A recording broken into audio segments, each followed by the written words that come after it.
Buenos días, buenas tardes, buenas noches. Aquí es STM Servicio Técnico. Estoy con un lavarropa Drean de 7 kilos.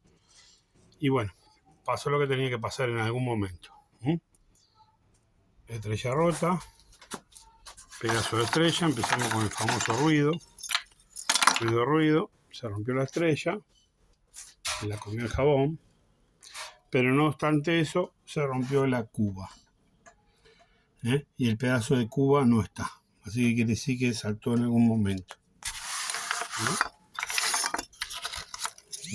Ven lo que es la importancia de hacer los mantenimientos en tiempo y forma y los cuidados que se necesita, no darle a romper.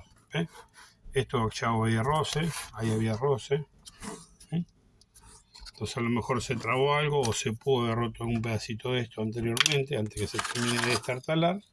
Se puso ahí, a lo mejor se clavó y bueno, ahí está. Eso yo no lo puedo arreglar. ¿Por qué? Porque no lo puedo garantizar.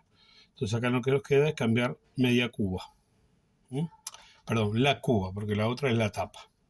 Así que bueno, vamos a ver lo que vale y a ver si conviene o no. Yo creo que conviene porque como está hoy en día un lavarropa nuevo, va a convenir. Pero hubiese sido, es un gasto innecesario si lo hubiésemos pagado a tiempo.